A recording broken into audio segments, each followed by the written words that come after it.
Right, so an update on the market garden. We started another row of the plastic mulch, and then we have 2 more rows going in. So Garrett has tilled and prepped that area. But the tomatoes are looking amazing. Eggplants here in the front are doing really well, and we even have some eggplants growing. So there's a bunch on there. The peppers look fantastic. Just super happy with all those. And let's go look at the ground cherries really quick, because I really want to keep a diary of the ground cherries, because I want you guys to see how slowly they start out and then how quickly they just take off one day. So remember these guys? They were just these tiny, tiny little sprouts about this size right here when I planted them. And they're huge. Well, not huge, they're still small, but they're getting there. You can kind of see them in these next few holes. And look at this zinnia, you guys. Is that not so pretty? It's like a dark pink on the inside, and the older petals sort of fade into a lighter pink. Those are looking really pretty. Green beans, amazing. Totally happy with them. All of the red zinnias have come up and they're looking great. The tomatoes have been pruned to help with airflow, and they're doing awesome. So that's what's going on in the market garden. I'm gonna walk around some other areas of the property. The tomatillos are doing well after transplant. I'm gonna give you guys an update on other areas of the garden. I can't go everywhere because 1, it's messy, and 2, this is a huge property. There's just so much going on, so much growing in different locations. But maybe I'll do, on the next update video, I'll show you guys some places that you've probably never seen before. Also, this is the basil, the African blue basil that I plant every year. It gets really huge like a shrub. There's another one there. I've already pruned it several times. I prune them heavily in the beginning so that they'll get really bushy on the bottom and they can handle the weight of how big they're gonna get. But you can see I'm due for another pruning, so I'll be pruning them right here next and right there. But I'll do a video on that later.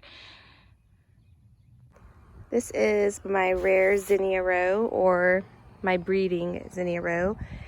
And you can see I had to reseed a bunch of stuff, a bunch of them, because some of them just failed. So these are zinnias that I got from a farm that breeds specialty colors, and I wanted to add this baby pink color to my breeding program. So I bought these seeds and they were $50. And I only had enough to seed these 2 rows with them. I think there was only like 25 seeds in the packet. No, I'm sorry. There was 50 seeds in the packet, I believe.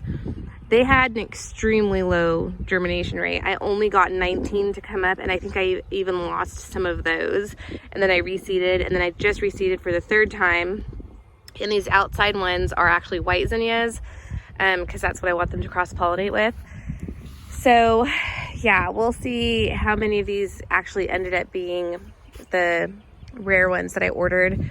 I don't think very many. I think these really big ones that you see are from my own seed supply, and I think the really gangly, ugly ones are the rare seeds. So I don't know if I'll ever do that again.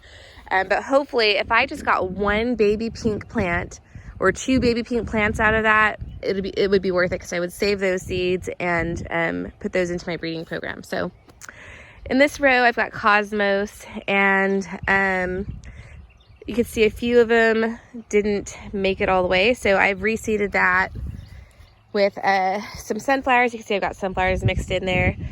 And then in this far left row, I have a really rare color, nasturtium. It's like a rosy pink and then purples. And then in this row, I have some sunflowers, but I already forgot what variety they were, but they were cutting sunflowers, so they're a really tiny seed. In this row, I've got gladiolas down the middle, some cosmos, some sunflowers mixed in, and then I also have some 4 o'clocks on this very edge, and I just reseeded some other things in there. And I've also got a few varieties of basil on this edge. And then obviously there's the sunflower area. This is where I planted the Hopi sunflowers and the American Giants, or the gray stripe, Russian mammoth. All of those are kind of the same. So for some reason, I've had to reseed. I accidentally pulled this one up because I thought I had 2 seeds that had come up. So I was trying to pull one and it ended up being just one that had branched into 2. So I had to reseed that one. And these 2 in the middle, I keep having to reseed these 2 and this one and this one. I've reseeded 3 times. I don't know what the deal is with that soil or what's going on there. There weren't any bugs or gophers or anything like that. So it is what it is. So I've reseeded those a bunch of times. And I've got some seedlings hanging out here. Garrett is cleaning up this area, so it looks really messy right there. There's the asparagus. It's huge. Let's go. Garrett's about to come in here and weed this with a tiller. Weeds are crazy. I told you guys, as soon as it gets hot, it gets crazy with weeds. So in this row here, bunch of bachelor buttons. I don't know how all of them ended up in the front area.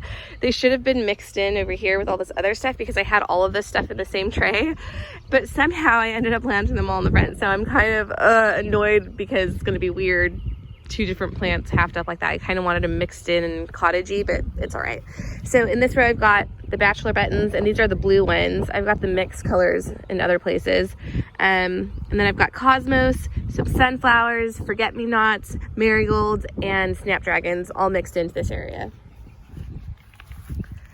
So there's this little area. So I did this little area over here tucked away because, again, this is where I'm breeding zinnias, and that's why I only have this 1 row of zinnias, because these are the only ones I want cross-pollinating with each other. In the other garden, next to the market garden, let me show you where it is. So see, this is that cottage garden that I just started. There's the market garden.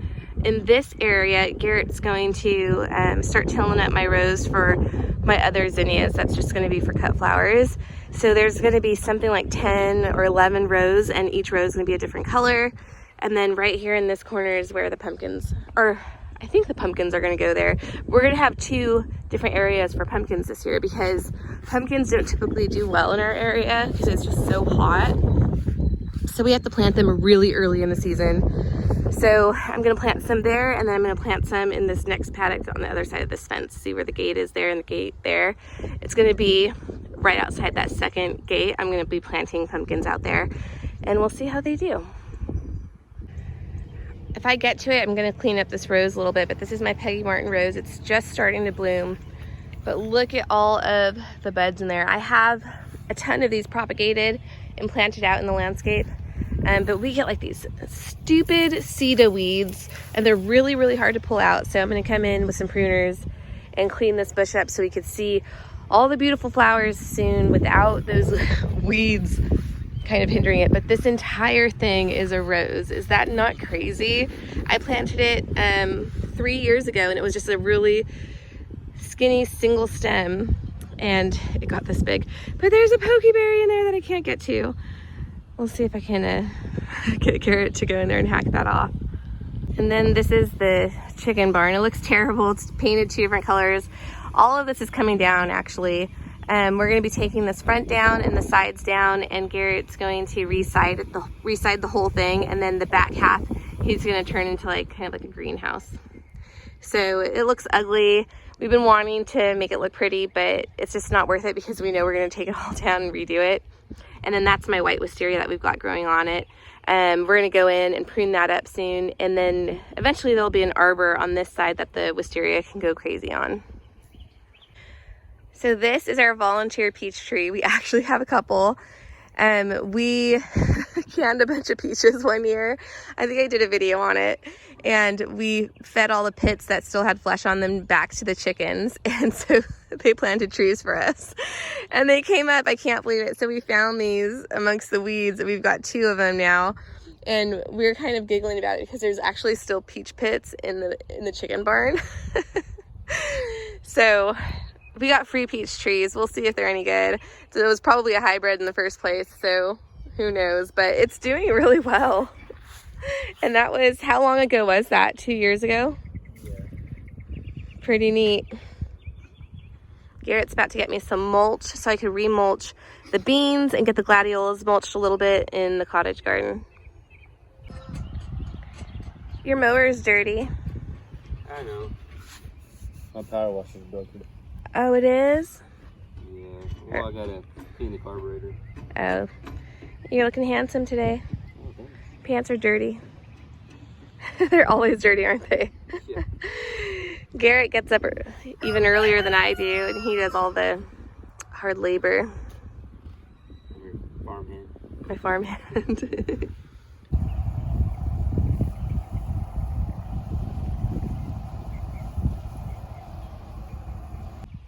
So this is Garrett's no-dig experiment. He's already got a bunch of weeds in there, but a lot of these sprouts that you see in there are intentional. They're, I don't know what they are, radishes or something like that. But Garrett's trying the Charles Dowding style of gardening in this little patch to see if it's doable in our area. We're in a lot warmer climate than he is, so no dig here seems kind of like something you can't accomplish because the weeds are so aggressive and we have perennial weeds. It's just, they're really, really aggressive here. These are all of my starts that I've got left. I need to plant some of them already. These beans need to go in. These are, oh gosh. Oh, they're these rare red potted beans that are really cool. And then I've got some long beans here. There's a bunch of watermelons mixed in and pumpkins and things that haven't come up yet. I'm constantly seeding stuff throughout the season because I like to grow a variety of things. So that's what this is. That's what this mess is. And I have even more over there. But you can see he laid down some cardboard earlier in the season. That's what this pizza box is under there. But we're gonna try it out and see what happens. Normally, I think you lay the cardboard down and then you put the compost on top and then you let it sit for like months and months, but he like kind of decided to do this last minute. So he laid the cardboard down, put the compost on top, and he hasn't planted in this row, but he's planted in these 2 rows, and these 2 rows didn't have any cardboard on. And the garlic looks terrible because they're actually transplants, and it's the wrong time to transplant garlic, but he just wanted to try it out. And they actually bounced back because they were looking a little more rough than this.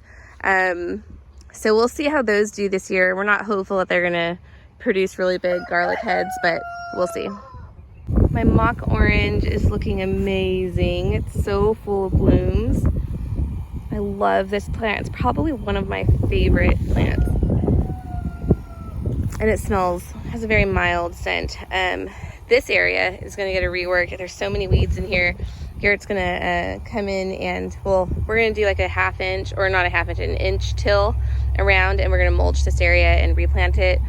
And I'm not gonna show you everything because it looks terrible right now, but there's a fence behind it. This whole fence is coming down. And then what you see in here, this was our old kitchen garden and we haven't touched it in years. So we're gonna go in there sometime this season when we're not so busy with the market garden. Everything's gonna get ripped out of there. It's gonna be tilled up. And I think he's gonna plant new grass in there. We're gonna put a play set in there for Fallon. We're in the back paddock now, and this is where our blackberries are. So this is what those blackberries look like now that you guys saw us planting a couple years ago in a video. And since then, this year, Garrett's added 2 rows right here. So there's 2 rows of blackberries here growing, and then there's gonna be 2 more here, and then there's gonna be a good sized break, and then he's gonna start the thornless blackberries on that side. And you can see he's mowed all back in here, but there's this strip that he hasn't mowed. That's because there's some electric fencing in there left over from when we had the goats. So he has to go in there and pull all that up before he mows.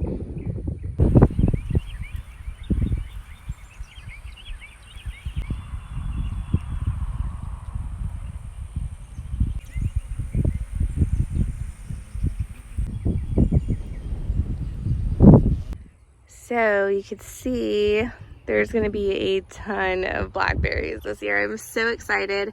I can't wait to share my blackberry jam recipe with you guys. It's so good. But you can see them already forming, and I love the flowers too. I think blackberry plants are just beautiful for the flowers. You can see all the new primo canes are coming up, but those are going to be the canes that fruit next year. And the floor canes are all of the red canes. So all of the red canes that you see that have flowers on it right now, those will be pruned back this year completely, and then next year's canes will be the primo canes.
Up here in the front right paddock, we've got the weeping willow that I planted. I planted two, one on this side and one on the other side.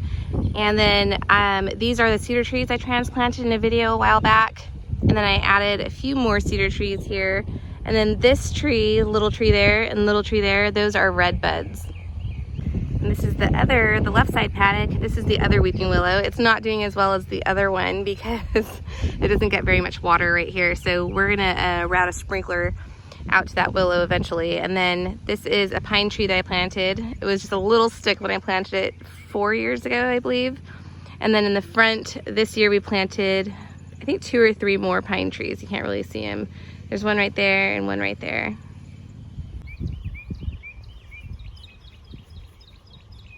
That already looks so much better. Does it? Yes. Huh? I haven't stepped back. So we're just mulching the gladiolas, and then we're gonna mulch the beans again. And I can't find my hula hoe. I was gonna take all this grass out, but I think I'm just gonna bury it and mulch now.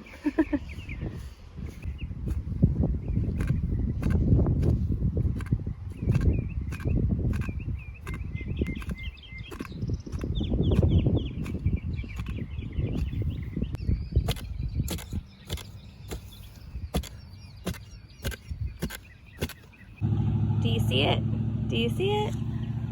Look at this guy. That's a watermelon. So right now we're going through the old watermelon patch and we're digging up volunteer watermelons. And the reason we do this is because we get the most unique watermelons just by digging up volunteers, because they were cross-pollinated with all the different varieties that we planted.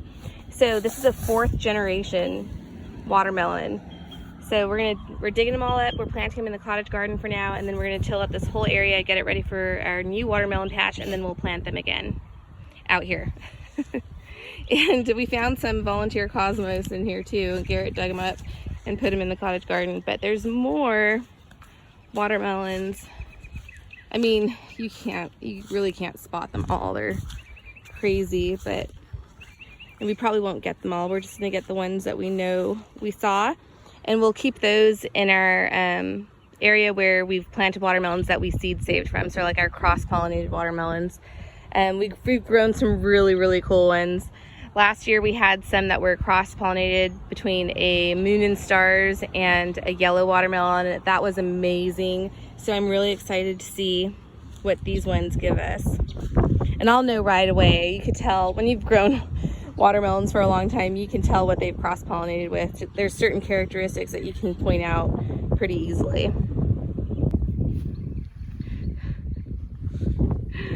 Oh, she fell asleep in Garrett's arms. Oh wow, what's this? Look, what's that look, Garrett? A little warm. Got a little warm out here.